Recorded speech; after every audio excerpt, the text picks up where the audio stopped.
Olá, aluno, seja bem-vindo a Degrau Cultural. Eu sou o professor Igor Loureiro, de Administração de Recursos Materiais. Estou aqui fazendo parte do programa Cadê o Erro? É um privilégio muito grande estar aqui reunido com você para poder falar sobre uma prova que aconteceu em 2012 da banca CESP-UNB para o concurso do Tribunal Regional Eleitoral do Rio de Janeiro para o cargo de técnico judiciário para a área administrativa.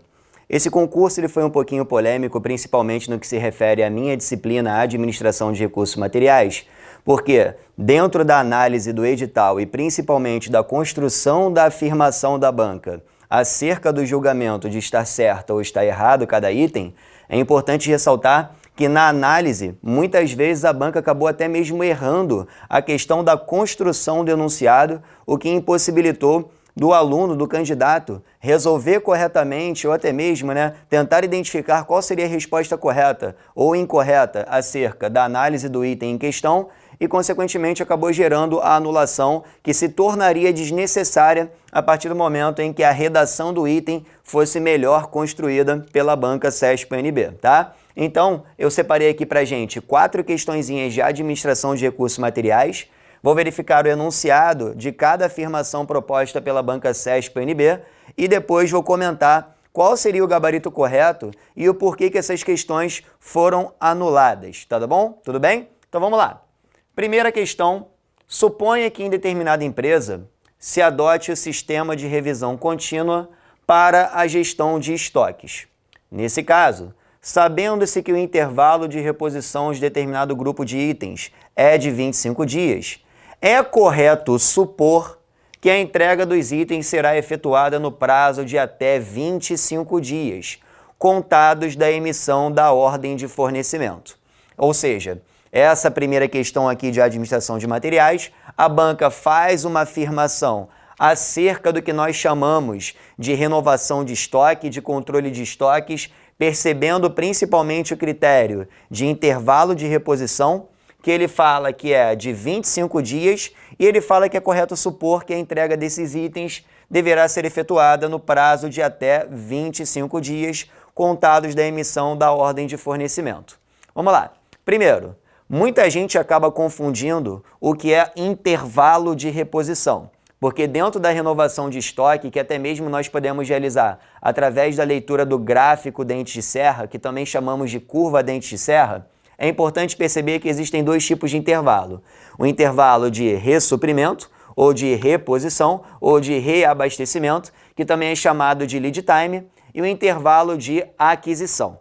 Entenda primeiro o conceito. Intervalo de requisição, que é a mesma coisa que intervalo de aquisição. Compreende, né? É um intervalo compreendido entre 2 compras sucessivas. Isso representa o que nós chamamos de intervalo de aquisição. E intervalo de ressuprimento, que seria a mesma ideia desse intervalo de reposição, é o período compreendido desde a emissão do pedido de compras ao fornecedor até o recebimento desses materiais. Então a gente começa a perceber que, dentro desse item, o que foi mencionado é a questão do intervalo de reposição. Tanto que a banca fala assim, contados da emissão da ordem de fornecimento, ou seja, contados a partir do momento em que o pedido de compras foi enviado ao fornecedor até o momento em que se recebe esses materiais, que se reabastece o estoque de materiais de uma empresa. Porém, como ele coloca uma questão de suposição, ou seja, ele supõe que a entrega será no prazo de até 25 dias, e o intervalo de reposição dos itens é de 25 dias, pode ser que essa suposição seja atendida ou até mesmo não, o que torna passível de anulação o item e realmente esse item ele foi anulado. Coloquei aqui os comentários para a gente começar a entender melhor exatamente o que eu quis dizer para você. Não se pode confundir intervalo de aquisição, que foi o que eu falei, que é o intervalo compreendido entre 2 compras sucessivas, com o tempo de reposição, que é o que a banca quis mencionar neste item, que representa o período compreendido entre a emissão do pedido de compras e o recebimento dos materiais adquiridos. Além disso, o item deixa em aberto a suposição da entrega em até 25 dias, situação que pode ou não acontecer. Ou seja, isso é julgável, o que poderia implicar até mesmo a anulação da questão, e a banca decidiu realmente por anular este item. Aí você começa a pensar, poxa, professor, mas aqui a questão fez uma suposição de que o item seria entregue em até 25 dias. Ou seja, essa suposição, que é algo em aberto que é deixado, pode ser concluída até 25 dias, como também pode acabar excedendo esse prazo de 25 dias. Afinal, a gente sabe muito bem que muitas vezes quando uma empresa emite o pedido de compras ao fornecedor, esse pedido ainda não está preparado, não está pronto, não está faturado, não existe peças em estoque, matéria-prima ou até mesmo produtos acabados para poder fornecer esses materiais que a outra empresa necessita. Pode ser que tenhamos também algum atraso em relação ao fornecimento ou até mesmo à entrega de materiais. Por exemplo, veículos transportadores muitas vezes encontram rodovias em péssimas condições. O próprio trânsito pode ser um fator limitador para poder atender a este prazo suposto pela banca na afirmação do item. Pode ser que tenhamos também alguma greve em relação à questão do transporte, né? Já tivemos anteriormente greves gravíssimas que acabou paralisando o fornecimento de materiais indispensáveis até mesmo às nossas necessidades fisiológicas. Greves de caminhoneiros, por exemplo, é algo que infelizmente acaba acontecendo uma vez ou outra e acaba mexendo com todo o abastecimento do nosso país. Portanto, em função dessa suposição realizada de um prazo de até 25 dias, essa suposição ser algo em aberto, a banca considerou que dessa forma é necessária a anulação do item, porque pode ser que seja ou até mesmo não em até 25 dias entregue esses materiais que a empresa necessita. Tudo bem? Então essa questãozinha ela foi anulada pela banca CESP. Vamos agora perceber o nosso próximo enunciado. Uma das finalidades do inventário físico de equipamentos e materiais permanentes é o levantamento da situação dos itens e das suas necessidades, manutenção e reparos. A banca faz essa afirmação para que nós possamos julgar se o item está certo ou se o item está errado.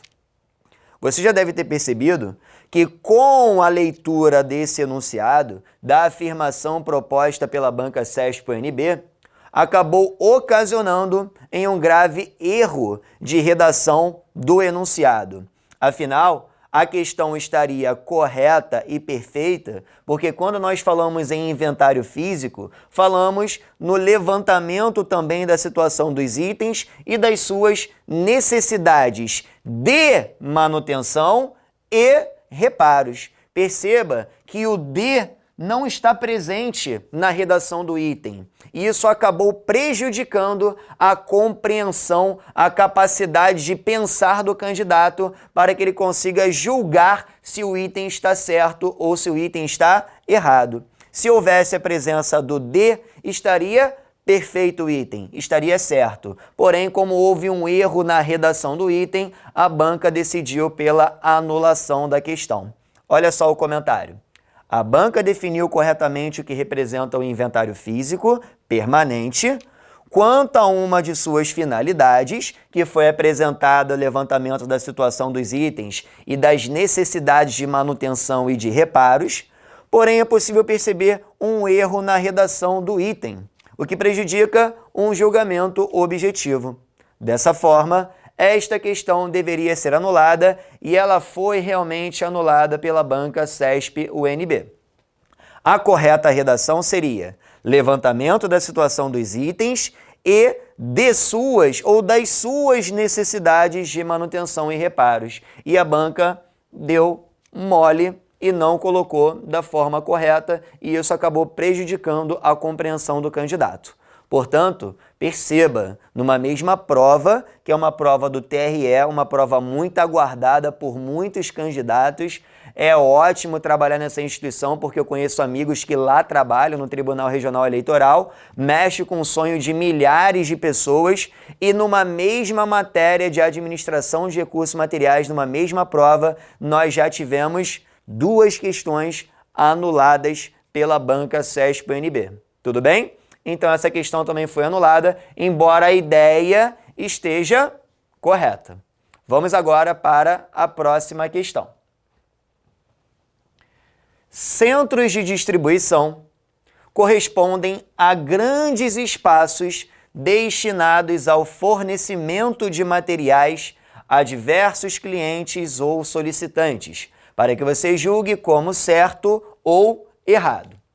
Como eu dou aula de administração de materiais e eu já tive empresa durante 5 anos, eu já tive a oportunidade de verificar tudo aquilo que a gente aprende na teoria, né? Eu já tive a oportunidade de aplicar também a prática desse conhecimento, dessa matéria, dessa teoria. Ou seja, em algum momento da minha trajetória empresarial, eu já tive um centro de distribuição. Esse centro de distribuição, ele servia realmente para destinar um espaço físico que visa ao fornecimento de materiais a diversos clientes ou até mesmo aos seus solicitantes. Ou seja, eu tinha um espaço que não era um grande espaço, mas era o meu centro de distribuição, para poder distribuir os materiais, no caso, os produtos que eu comercializava para os meus clientes. Isso representa centro de distribuição, um espaço físico disponível para que você possa, armazenar os seus produtos, aquilo que você produz ou aquilo que você compra do fornecedor, para que você possa atender às necessidades dos seus clientes, dos solicitantes daquele material. Só que a banca bobeou nesse enunciado porque ela quis dizer que centros de distribuição correspondem a grandes espaços. Aí você começa a pensar, calma aí, ser grande, médio ou um pequeno espaço, se houver a finalidade de ter um espaço destinado a fornecer materiais a clientes ou a solicitantes, isso já é o suficiente para caracterizar o conceito de centro de distribuição. Agora, em hipótese alguma, eu posso condicionar que um centro de distribuição representa grandes espaços. Eu posso ter um espaço médio ou até mesmo um pequeno espaço, que era o meu caso, e também considerar aquilo sendo um centro de distribuição, porque o que caracteriza essa expressão não é a capacidade espacial, mas é a que se destina esse centro de distribuição, ao fornecimento de materiais a clientes ou solicitantes. Portanto, aqui, a princípio, gerou-se uma dúvida muito grande. Muitos candidatos entraram com recurso visando a anulação do item, até porque centro de distribuição pode sim, e é muito comum que sejam grandes espaços, dependendo, lógico, da amplitude administrativa e do tamanho do negócio, do volume de rotatividade de uma empresa, mas não necessariamente que ele será grande. Pode ser um grande espaço, pode ser um médio ou até mesmo um pequeno espaço. Ou seja, está correto considerar que centro de distribuição é um grande espaço? Sim, estaria correto. Mas não só grandes espaços. Existem outras dimensões que podem ser consideradas também como centros de distribuição. Por isso, a banca CESP, por considerar outras possibilidades também de resposta para o mesmo item, decidiu pela anulação da questão.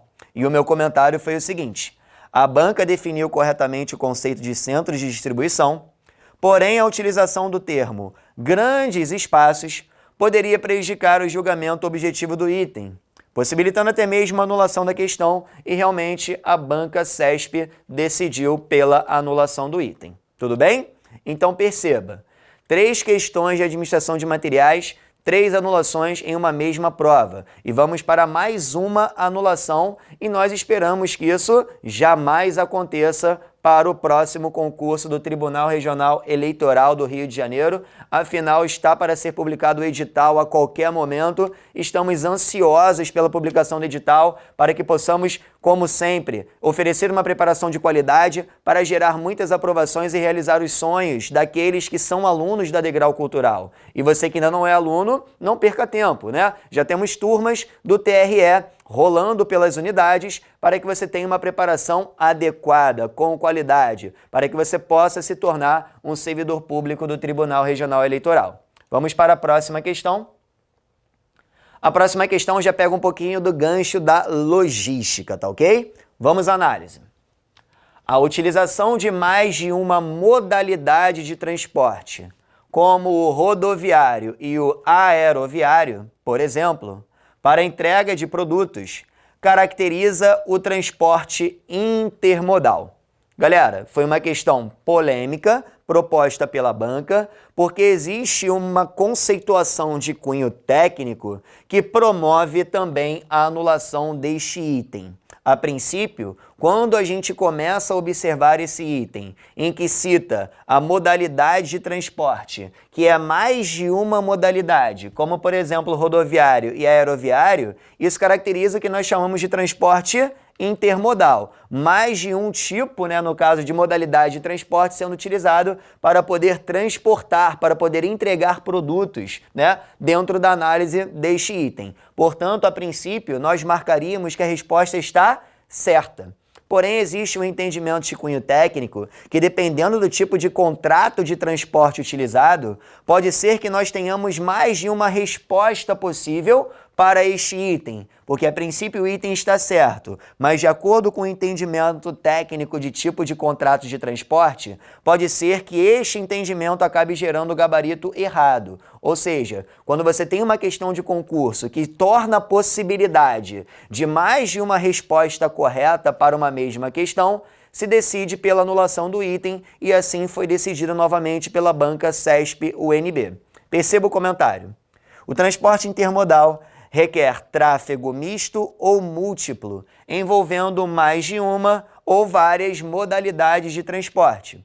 Porém, é possível perceber que, dependendo do tipo de contrato de transporte utilizado, poderíamos ter mais de uma resposta possível para o item, o que ocasionaria a anulação da questão. E realmente foi o que a banca decidiu. Decidiu pela anulação do item.